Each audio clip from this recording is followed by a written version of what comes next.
এইটাতেও আমরা একটা জৈব সার বানাই, যেটা খুবই ইজি এবং খুবই কার্যকর এবং পরীক্ষিত। এটা আমাদের পার্শ্ববর্তী দেশে বহুল ব্যবহৃত।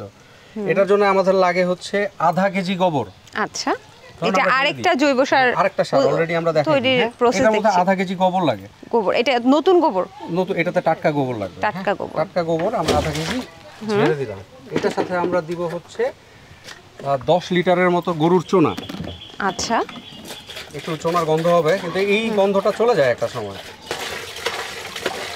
আপনার বাচ্চা আসলে খুব পছন্দ করে না এই বিষয়গুলো? হ্যাঁ হ্যাঁ হ্যাঁ, সে সব কিছুতেই আমার সাহায্য করে। আমি একটু ভুলোমনা টাইপের মানুষ, সবকিছু আমার মনে করায় যার দায়িত্বটা এই বয়সে সে এগুলো বুঝে, কিছুটা বুঝে। আচ্ছা আচ্ছা আচ্ছা। ওর বয়স কত? ওর বয়স 5 বছর, 4 বছর শেষ হলো। আচ্ছা আচ্ছা। সবসময় কাছে রাখার চেষ্টা করি। আর আমরা গুড়ের কোনো মাত্রা নাই, একটু বেশি দিলেও ঠিক আছে, কম দিলেও ঠিক আছে, তবে আমরা 250 গ্রাম দিই আর কি। হ্যাঁ, অনুজীবটা কালচার করতে হয়। এই গুড়টা যেটা করে যে এই যে গন্ধটা পাইতেছেন না, এটা কিন্তু গুড় দেওয়ার পর আস্তে আস্তে কমে যাইতে থাকবে, কমে যাবে।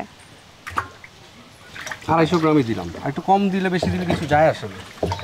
তো এইবার এটারে আমরা ভালো মতো মিলাই নিব। হ্যাঁ, ভালো মতো মিশায় নেওয়ার পরে এখানে আমরা 200 লিটার পানি দিব।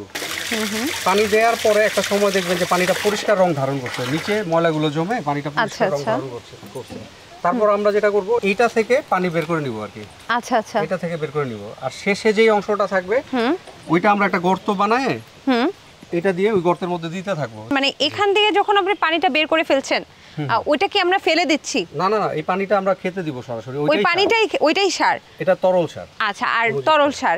আর এখান থেকে আপনি হচ্ছে কি ওই যে ভারী অংশটা, ভারী অংশটা ওইটা বের করে আমরা একটা গর্তের মধ্যে রাখতে থাকবো।